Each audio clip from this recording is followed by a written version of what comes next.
உன்கிட்ட கொஞ்சம் பேசணும். எனக்கு பெயினா இருக்கு. அப்படி உட்கார்ந்து பேசலாமா? ஏ, உன் புருஷனை போலீஸ் புடிச்சிட்டு போயிட்டாங்களா? சொல்லு, உன் புருஷனுக்காக வக்காலத்து வாங்க வந்தியா, இல்ல எனக்கு வாழ்க்கை கொடுங்கன்னு என் காலை பிடிச்சு கெஞ்ச வந்தியா? வக்காலத்து வாங்குற அளவுக்கு என் புருஷன் யாரு கூடயும் கெடுக்கல. எனக்கு வாழ்க்கை கொடுன்னு உன்கிட்ட கெஞ்சுற அளவுக்கு நீ எனக்கு சரி மனுஷியே இல்ல. பின்ன எதுக்கு இங்க வந்த? இவ்வளையாவது ஒரு விதத்துல நான் ஏத்துக்குவேன். ஆனா உன்னை ஒரு பொம்பளை ஜென்மமாவே என்னால நினைக்க முடியல. வாய மூடுறி. நீ சரியான பொம்பளை இல்லைங்கிற காரணத்தினாலதான் உன் புருஷன் எந்நேரமும் எம் முந்தானையில தொங்கிட்டு இருந்தா. அத மறந்துடாத. வாஸ்தவம்தான். ஆனா என் புருஷன் ஒருத்தருக்கு மட்டும்தான் நீ முந்தானை விரிச்சேன்னு சொல்லு. இந்த நிமிஷமே உன்னை வீட்டுக்கு கூட்டிட்டு போறதுக்கு நான் தயாரா இருக்கேன். அந்த யோகிதை உனக்கு இருக்கா? வெளியே போடி. பதட்டப்படாத. ஓ நல்லதுக்காக சொல்றேன். அனாவசியமா நீங்க 2 பேரும் ஜெயிலுக்கு போய் அசிங்கப்படாதீங்க. என்னடி மிரட்டுறியா? அதானே, நாங்க என்ன தேங்காய் முடிக்க கச்சேரி வாசிக்க வந்தோம்னு நினைக்கிறியா? என் பேத்தி கழுத்திலையும் உன் புருஷன் கட்டின தாலி இருக்கு.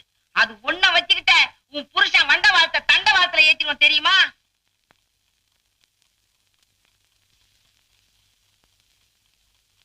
ஒரு வருஷத்துக்கு முன்னாடி நெய்க்காரப்பட்டியில ஒரு மைனர் உன் பேத்தியை ஏமாத்தி தாலி கட்டிட்டதா கேஸ் போட்டீங்க. 75,000 ரூபாய் புடுங்கின உடனே கேஸ வாபஸ் வாங்கிட்டீங்க. அந்த கோர்ட் பத்திரம் இது.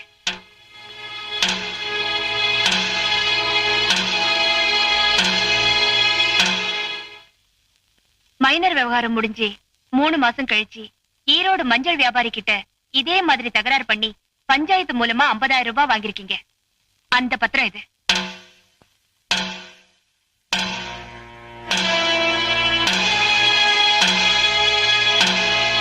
அத ரெண்டையும் விட இது ரொம்ப அசிங்கமானது. செங்கல்பட்டுல ஒரு லாட்ஜ்ல உன்னை கையும் களவுமா புடிச்சதுக்கு கோர்ட்ல ஃபைன் கட்டி 20 நாள் உள்ள இருந்துட்டு வந்திருக்கேன். அதுக்கான அத்தாட்சி பத்திரம் இது. புடி.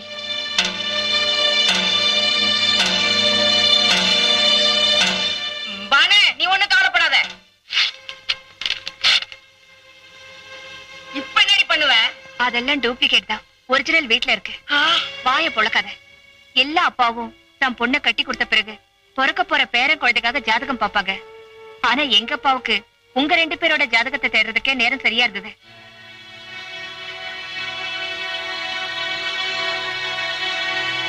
எந்த பொண்ணுமே தம் புருஷன் கிட்ட நீங்க சின்ன வீடு வச்சுக்கங்கன்னு சொல்ல மாட்டா. ஆனா நான் சொன்னேன். காரணம், படிச்சு தெரிஞ்சுக்கிறவங்க வெறும் மேதாவிதான். ஆனா பட்டு தெரிஞ்சுறவங்க ஞானி மாதிரி. சின்ன வீடு வச்சுக்கங்கன்னு சொன்ன உடனே நீயே உன் புருஷனை கல்ல கட்டி கிணத்துல போடுறியேன்னு எல்லாரும் வருத்தப்பட்டாங்க.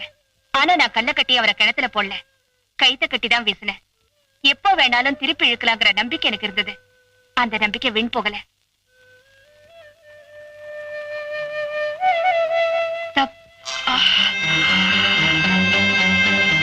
தப்போ ரைட்டோ என்கிட்ட இல்லாத ஏதோ ஒண்ணு இத்தனை நாளா என் புருஷன் உன்கிட்ட அனுபவிச்சிருக்காரு.